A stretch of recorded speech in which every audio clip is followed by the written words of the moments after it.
Once upon a time, in a dingy old place, lived a single guy with a troubled face. His name was Jack, and his apartment was poor, but he couldn't afford to live anywhere more. In a rundown building, so dark and grim, Jack's neighbors were strange, their outlooks grim. They whispered in shadows, with secrets they'd keep, and their presence around made it hard for Jack to sleep. Each night, as the moon rose high in the sky, Jack would lie in his bed, wide awake. Oh my! He heard eerie sounds from the neighbors next door, and they made his heart race, making him want to explore.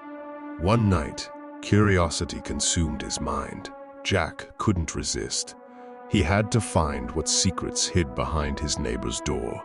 So he gathered his courage and ventured on the floor.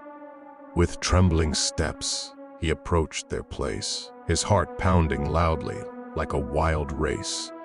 He pushed open the door, inch by inch, and what he saw inside made him flinch.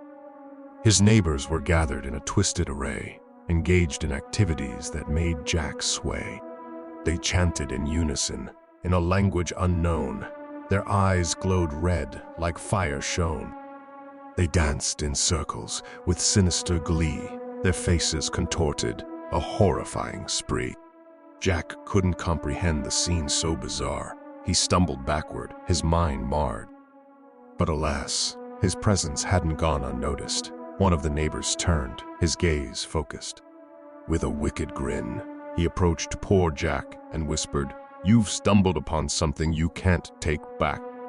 Jack tried to escape, but his legs wouldn't run, as if held by an invisible force. He was done.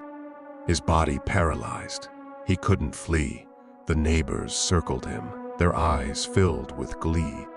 They revealed their true forms, monstrous and vile, with claws and fangs, their evil smiles. They fed on fear, they thrived on dread, and poor Jack, he knew he was as good as dead.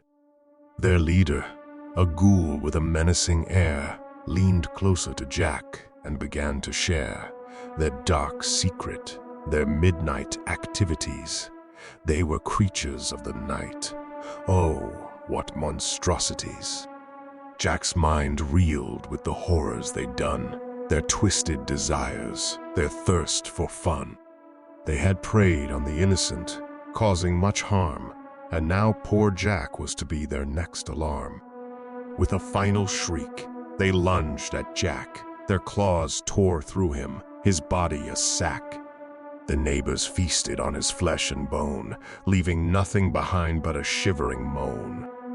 So remember, dear reader, when curiosity beckons and whispers of secrets fill your reckon, beware the neighbors in shadows and gloom, for in the darkness their horrors loom. And as for poor Jack, his tale comes to an end in that poor apartment where his soul did descend. Never forget, when you wander in the night, some secrets are better left out of sight.